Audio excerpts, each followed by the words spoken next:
Assalamualaikum warahmatullahi wabarakatuh. Perkenalkan, kami kelompok 1. Di sini kami akan memaparkan materi mata kuliah Business Analytics and Intelligence, yaitu Predictive Analysis. Oke, jadi di sini ada terdapat basic konsep predictive analysis. Jadi predictive analysis merupakan metode analisis data yang menggunakan data historis, statistik, dan machine learning untuk memprediksi apa yang kemungkinan akan terjadi di masa depan. Jadi inti konsepnya itu menggunakan data masa lalu dan sekarang, lalu juga mencari pola dalam data dan juga menghasilkan prediksi di masa depan. Ciri-ciri utama predictive analysis yaitu yang pertama future oriented, yaitu fokus ke masa depan. Lalu yang kedua ada data driven, berbasis data dan algoritma. Yang kedua probabilistik, yang merupakan hasil berupa kemungkinan bukan kepastian. Yang terakhir ada iteratif, yaitu terus diperbarui saat ada data baru. Pada predictive analytics terdapat beberapa tools yang digunakan untuk mengelola data dan membuat prediksi.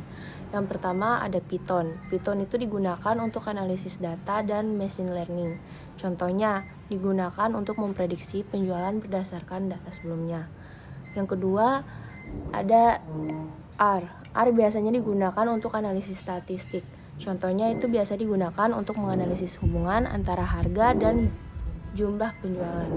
Yang ketiga ada IBM SPSS atau Statistical Package for the Social Science. Ini adalah software analisis data yang mudah digunakan.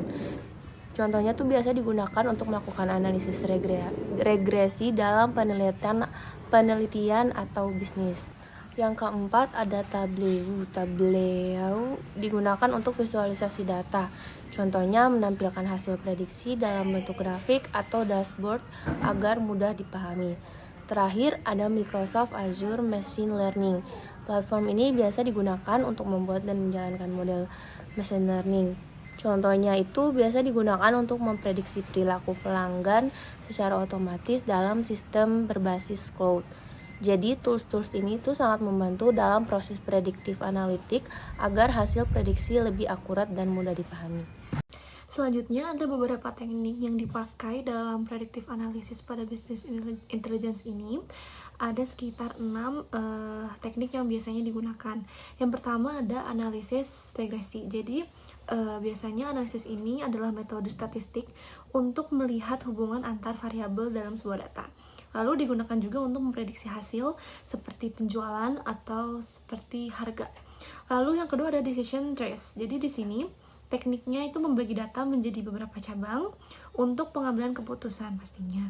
Dan metode ini sangat mudah dipahami dan sangat mudah untuk divisualisasikan. Lalu yang ketiga ada random forest. Di sini ada kombinasi beberapa decision trees untuk meningkatkan akurasi.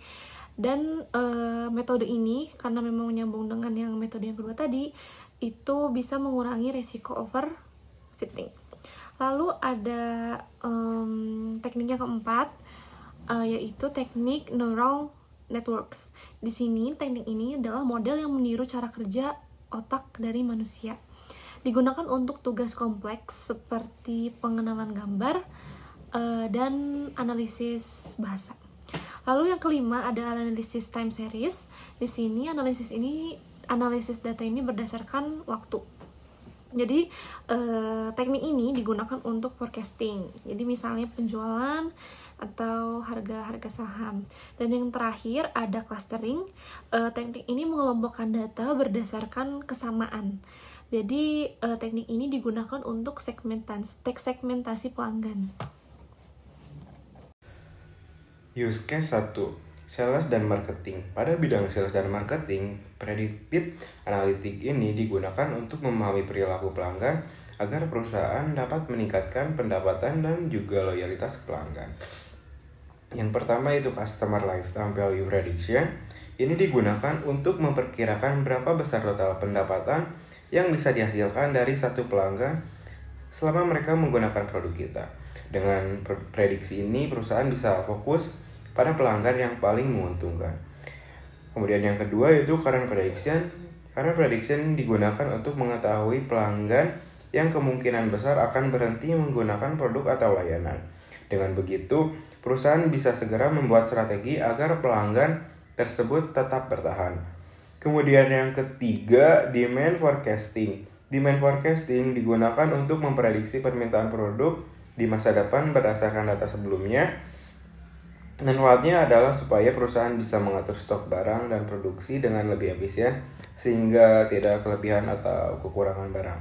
Ketiga, demand forecasting. Demand forecasting digunakan untuk memprediksi permintaan produk di masa depan berdasarkan data sebelumnya. Manfaatnya adalah supaya perusahaan bisa mengatur stok barang dan produksi dengan lebih efisien sehingga tidak kelebihan atau kekurangan barang. Oke, pada bagian slide selanjutnya yaitu adalah use case 2, finance. Jadi penerapan predik analitik dalam sektor keuangan merupakan suatu upaya perusahaan dalam mengembangkan dan juga meminimalkan risiko dalam memaksimalkan keuntungan melalui analisis dan transaksi dan pasar yang terbagi menjadi 3 bagian segmen, yaitu yang pertama credit scoring, penilaian kredit.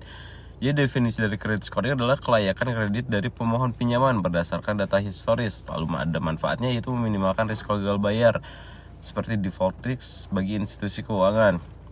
Lalu contoh yang kedua adalah fraud detection, deteksi penipuan. Definisi dari fraud detection yaitu mengidentifikasi pola yang tidak biasa atau mencurigakan dalam suatu transaksi, dan juga manfaatnya mendeteksi aktivitas penipuan secara real time untuk melindungi aset perusahaan dan juga nasabah. Dan yang ketiga ada investment analisis investasi. Jadi definisi dari investment analysis ini adalah menganalisis harga saham dan juga tren pasar di masa depan yang bermanfaat untuk memberikan informasi yang akurat agar dapat mendukung pengambilan keputusan investasi yang lebih tepat ke depannya. Perkenalkan, nama saya Putri Amanda dengan NIM 104042400170. Kesimpulan dan saran. Kesimpulan, predictive analysis membantu memprediksi masa depan berdasarkan data. Predictive analysis tidak hanya memberikan hasil pasti, tapi berupa probabilitas yang membantu pengambilan keputusan.